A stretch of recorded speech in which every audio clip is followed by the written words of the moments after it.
Hi, Richard Gage with Architects and Engineers for 911Truth, along with Erik Lawyer of Firefighters for 911Truth and Unity. As you can see, the Firefighters for 911Truth are back in action with truth and unity. And all of our wonderful supporters, we are here at the entrance to the New York Times. Why? Because we have a billboard in their face entitled "Clearly You Haven't Been Looking, David Sanger." He says we've not found any evidence so far to suggest that the building collapses were caused by anything other than the two airplanes. Well, clearly he's not been looking, and his office looks at this billboard all month of September, where these supporters raised $9,000 to get that message not only to David Sanger, not only to the New York Times, but the entire mainstream media. Clearly you haven't been looking. We have a near free fall descent with the Twin Towers, a complete symmetry, a total collapse, a complete destruction, shattering of the structural steel system all the way down to the ground in 12 seconds. We have the total pulverization of 90,000 tons of concrete to a fine powder. We have the explosive hurling of individual freely flying structural steel sections landing 600 feet in every direction at 60 feet, 60 miles per hour out of the Twin Towers laterally. We have demolition squibs or isolated explosive ejections occurring 20, 40, 60 stories down below the destruction zone in each of the towers. We have molten metal, more like molten iron as it's proven to be. Molten steel as well, as told by the first responders, iron workers, structural engineers, pouring out of the South Tower 10 minutes prior to its collapse in pools and rivers of steel, as described by the World Trade Center structural engineer himself, Leslie Robertson. This is all evidence of explosive demolition. In this case, explosive demolition actually with incendiaries. In fact, high-tech incendiaries found by an international team of scientists led by Niels Harrit in Copenhagen. We also have traces of these incendiaries in the World Trade Center dust found by officials of the USGS and RJ Lee in all the World Trade Center dust. We also have reports of explosions, 156 first responders. Who has collected those first responders, more than 200 of them, on the petition at Firefighters for 911Truth, and now Firefighters for 911Truth and Unity. Mr. Erik Lawyer, you're back in action, Erik. What brings you to New York? Well, the 14th anniversary of 9/11 brings me to New York, and just to honor all the people.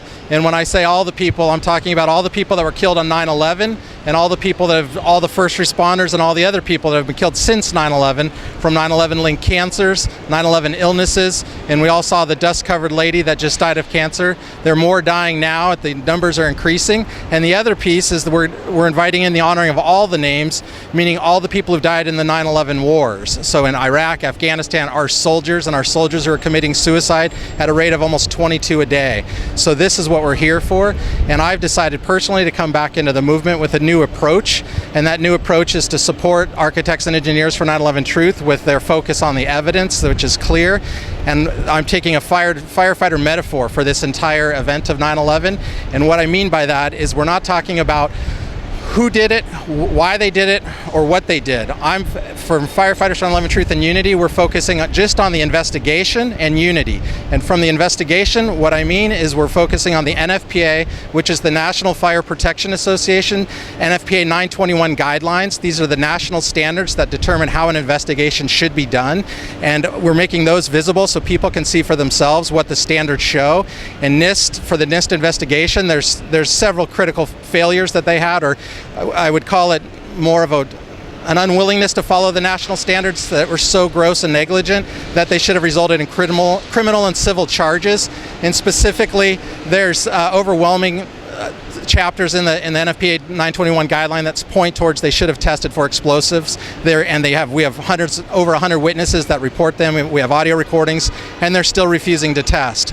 So that's the investigation focus of Firefighters for 911Truth, and then the unity focus, where we're focusing now, is on The easiest way to describe it is a fire. No matter who you believe did 9/11, why they did it or what they did it, we have fires going on. If we look at 9/11 and the 9/11 wars as fires, whether terrorists did it or whether another group was responsible, it doesn't matter. Our world's on fire, and we need to unite to put these fires out. And in the fire department, we don't focus on who the arsonists are or how they did it when the fires are actively burning. We join together to put those fires out, and that's what we're inviting the world into right now.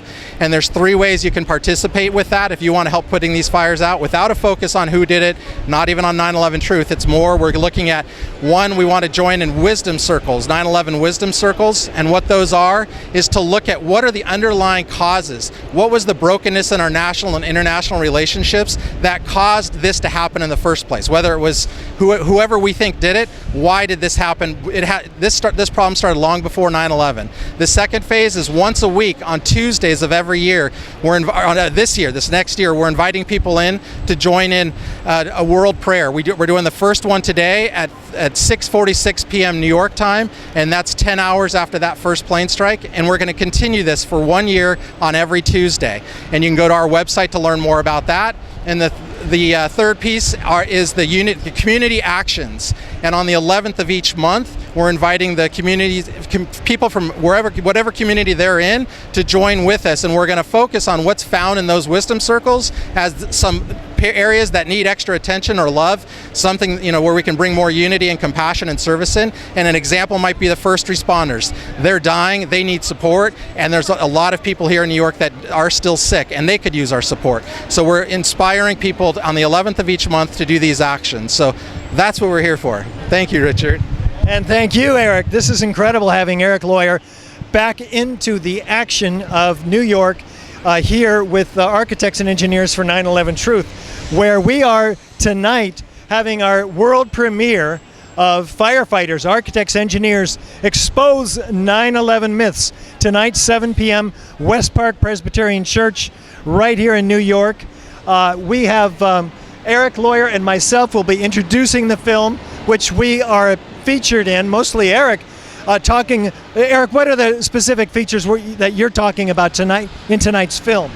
Well, tonight the movie was recorded from a prior presentation Richard and I had done, and we're going to cover the NFPA guidelines, and then the ending of the movie is more of a personal transformation story of why I've decided to come back into this movement, and then the invitation, it's a unitive call to action. So that's kind of the 3 sections of the movie.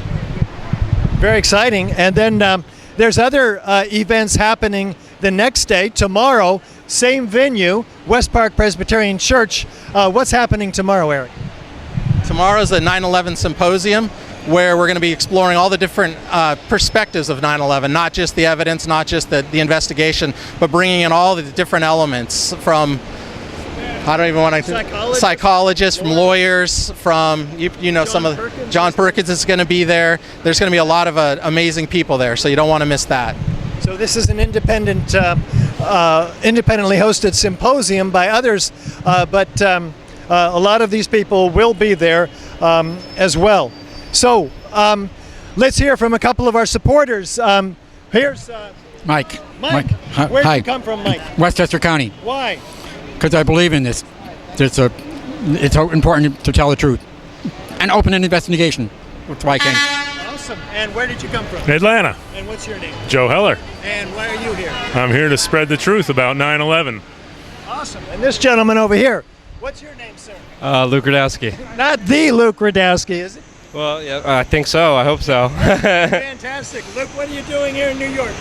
Just trying to see what people are doing, trying to see the progress that we've been making, trying to see the fight that is ahead of us. There's still so much to do. There's so much to just conquer, and I'm trying to see what I could do to help. This is great. And how long have you been supporting Architects and Engineers for 9/11Truth? For a very, very long time. Longer than we've been supporting you. Longer, before probably you guys even existed as an organization. I've been, When did you start? 2000? 2004, so. Really? Without the support of Architects and Engineers?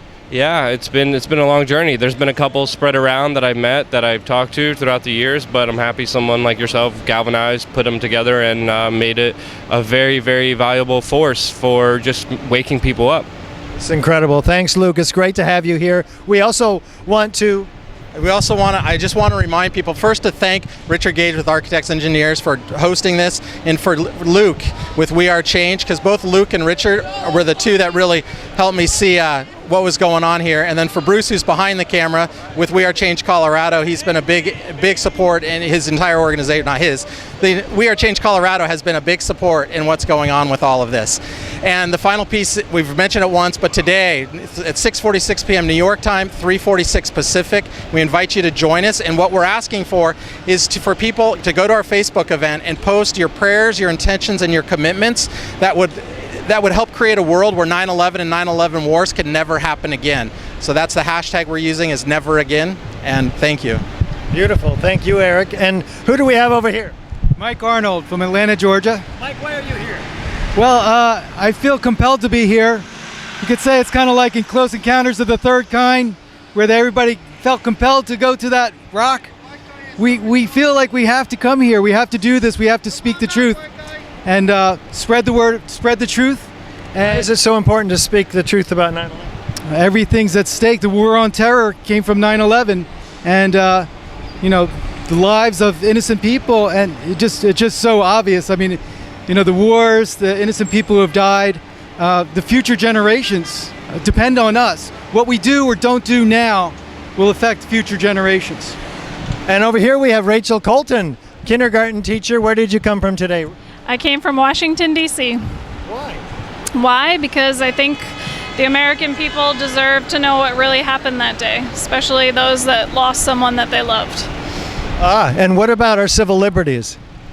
I think we need to get them back and get our country back to the way it was meant to be. If we're going to claim we're the greatest country in the world, then we need to start acting like it. We have the Patriot Act, the Military Commissions Act, the National Defense Authorization Act of 2012, and all of this has legislated away, or through executive orders, our precious civil liberties that our forefathers fought for. So now we don't have the same country that we used to, because any of us, particularly him or me or any of these people, can be arrested without a right to a lawyer, a trial, they can be tortured and even assassinated. It's bad news in America. Signing out now from Times Square in front of the New York Times building, in front of the massive billboard designed to put into the face of David Sanger, Chief Washington Correspondent, right here in the New York Times, that there is evidence that they need to be looking at. Thanks, everybody.